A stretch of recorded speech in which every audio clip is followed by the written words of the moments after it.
Is there science in the Quran?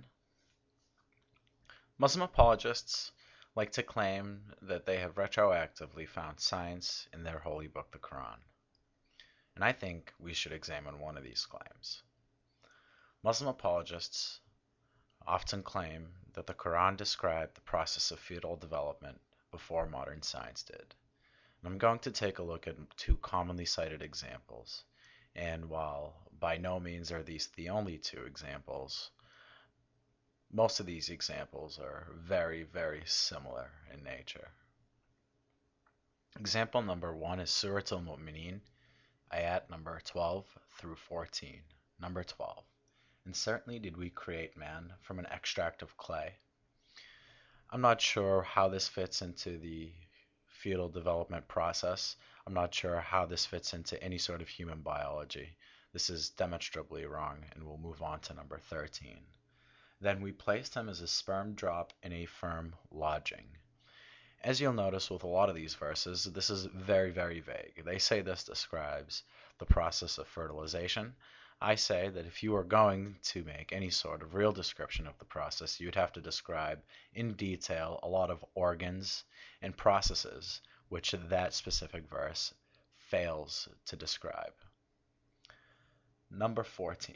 Then we made the sperm drop into a clinging clot. And usually this is said to be the embryo. However, again, this is very, very vague. This could be a description of processes that they would have been able to observe, like miscarriages or abortions. And we made the clot into a lump of flesh.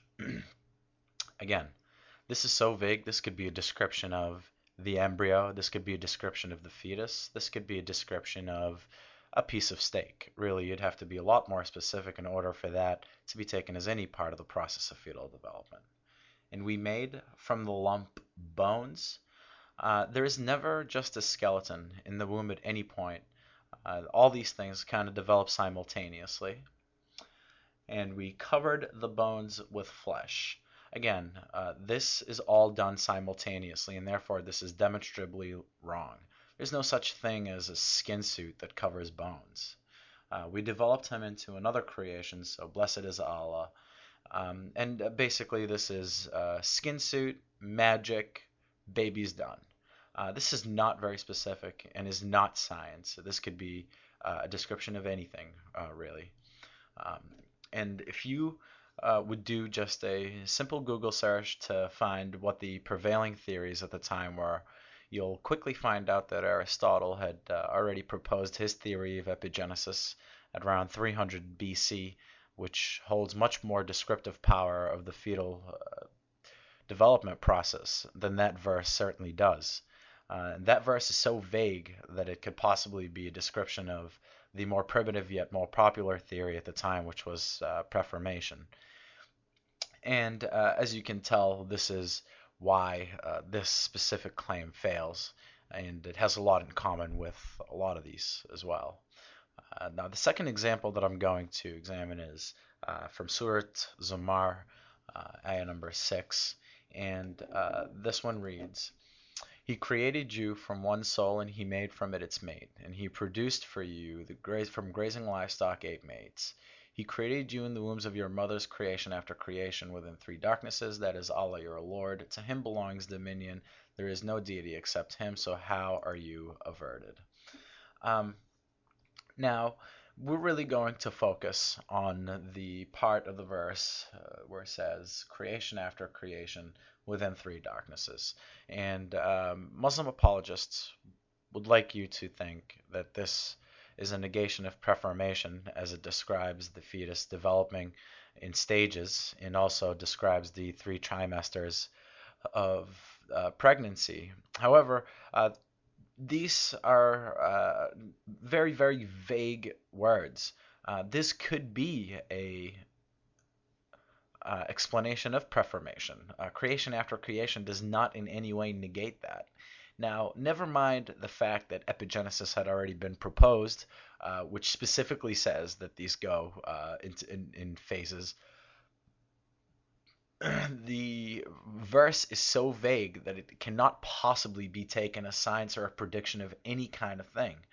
And again, this is all done retroactively. Um, the best this could be described as is a description of what were some very obvious observations that could have been made by anybody, and much less of a predictive account of the fetal development. So you'll have to excuse those of us who are not impressed every time this really dressed up turd of an argument is rolled out, and the apologists act as if they've struck gold somehow with this argument. In order for any of these to be successful in persuading others that there is indeed science in the Quran, they would have to be done ahead of time, before modern science explains it. It would have to be very, very specific as science would demand it to be, which I highly doubt the Quran is capable of doing in any capacity whatsoever. And even if those two conditions were met, even if you had found it ahead of time and it was also specific enough to be considered a real description of this, you would still have a lot of work ahead of you. This would not be ipso facto evidence that your deity exists. A lot of people predicted things before modern science could confirm them. However, we don't take that as evidence of them being inspired by a deity of some sort. We all just say they're clever, or there are plenty of other explanations to do this. So, in order for these arguments not to be epic fails, you would have to meet those conditions, and then you would still have some problems to take